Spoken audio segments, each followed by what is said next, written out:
Erev Tov Rabotai, we are continuing with our Mishna Yomi, Masechet Yevamot. We are up to Perek Tet Zayin, Mishnah Aleph.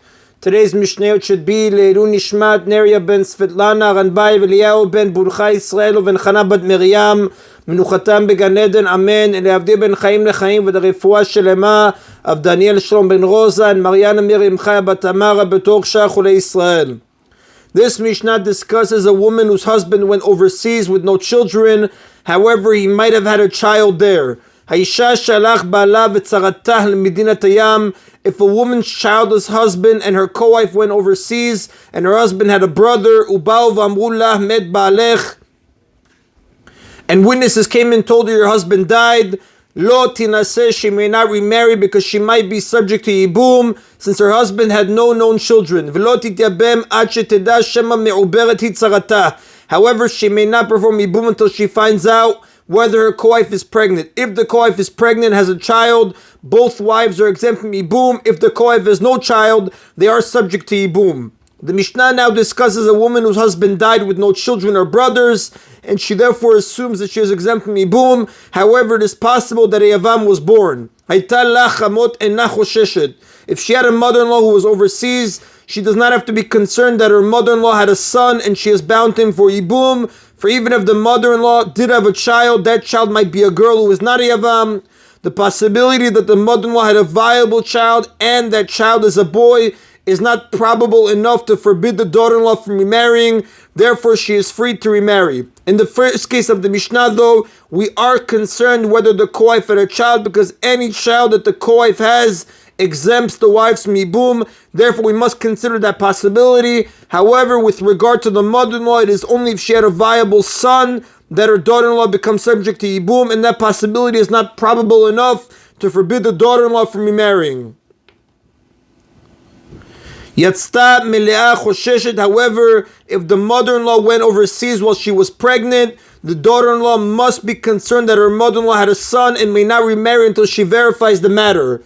Rabbi Yehoshua but Rabbi Yehoshua says that even in this case she does not have to be concerned that her mother-in-law had a son, and she may marry right away. According to Rabbi Yehoshua, even though the mother-in-law was pregnant, it is possible that she miscarried, and even if she delivered a live baby, there is still a 50% chance that it was a girl. Therefore, here too, the possibility that a Yavam was born is not likely enough to forbid the daughter-in-law from remarrying. And the Rav does tell us, the Alecha does not follow Rabbi Yehoshua, Damar and Chosheshet, who said, we are not concerned if the mother-in-law went overseas while she was pregnant. That is in the Mishnah Aleph. Now, we have learned earlier in chapter 15 Mishnah 4, that a woman may not remarry based on the testimony of her sister-in-law, the wife of her husband's brother, because sister-in-laws often hate each other and are suspected of lying to cause one another to marry unlawfully. For the same reason, a woman cannot become free of a yibum bond based on the testimony of her sister-in-law, meaning if a woman's husband died childless, her sister-in-law is not believed to testify that the widow's Yavam died, which means that she is free to marry a stranger.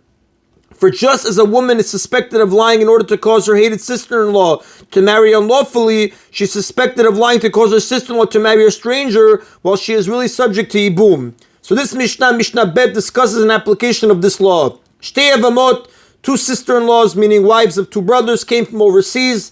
Zo mered met Bali. This one says, my husband died childless. Zo mered met Bali. And that one also says, my husband died childless.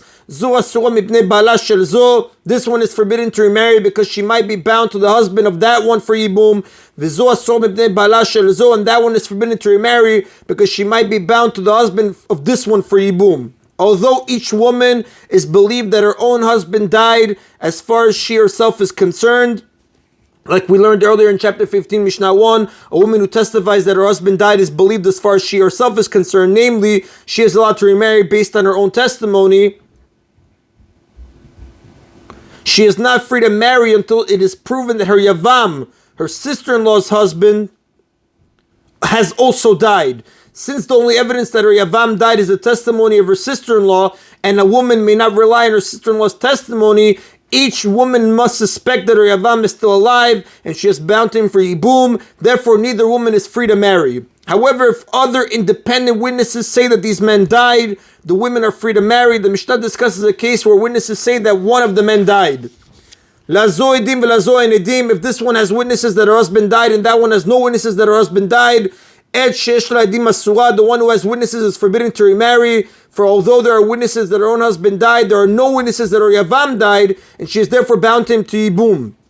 Since she herself is believed to say that her husband died, the fact that she has witnesses backing her up does not help her. The reason she is forbidden to marry is because we suspect that her yavam is alive, and there are no witnesses confirming his death. But the one who has no witnesses is permitted to remarry because there are witnesses that her yavam died. Her own testimony confirms that her husband died, and the witnesses confirm that her yavam died. Therefore, she may marry.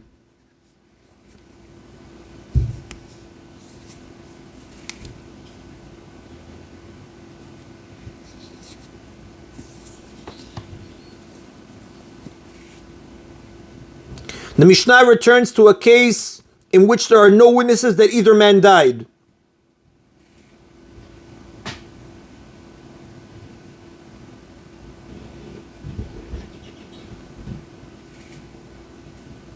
Lazu banim v'lazu in banim. If this one has children and that one has no children, et shesh la banim muteret. The one who has children is permitted to remarry because she is not subject to yibum since she has children. Ve'et shela banim asura. But the one who has no children is forbidden to remarry because she is subject to yibum and she must suspect that her yavam is still alive. In the next case, neither woman has witnesses or children. However, the two husbands had another two brothers who were not overseas. Nitiyabmu. If both women underwent yibum to other brothers of their husbands. After each woman testified that her husband died, she underwent yibum with the brother of her husband. Since she was believed to say that her own husband died, she was permitted to undergo yibum with any of the brothers. Her sister-in-law's testimony does not affect this. Umetu ayvamin, and their yavam, so when now their husbands later died childless, asurot inaseh. These women are forbidden to marry. The original problem now returns.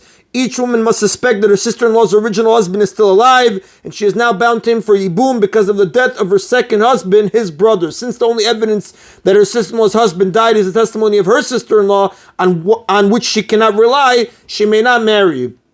Rabbi Elazar Omer, but Rabbi Elazar says, since they were permitted to marry and actually married the Avams, their second husbands, that shows that their original husbands are in fact dead. Rabbi Elazar holds that a woman would not go so far as to marry unlawfully simply to ruin her sister-in-law. Therefore, if her husband were truly alive and she was lying about his death in order to cause her sister-in-law to marry unlawfully, she would not go so far as to actually perform yibum simply to ruin her sister-in-law. The Tanakama holds, though, that each of them might hit her sister-in-law so much that she is willing to ruin herself as long as she can ruin her sister-in-law as well. Therefore, even though each of them married her yavam based on her own testimony, we still suspect that she was lying. But again, Rabbi Elazar says, since they were permitted to marry and actually married the yavams, their second husbands, therefore if the yavams died childless, the women are permitted to marry anyone. And the Rav does tell us, the halakha does not follow the opinion of Rabbi Elazar. That is in Rabotai of today's Mishna Yomi. Baruch Adonai Leolam. Amen v'amen.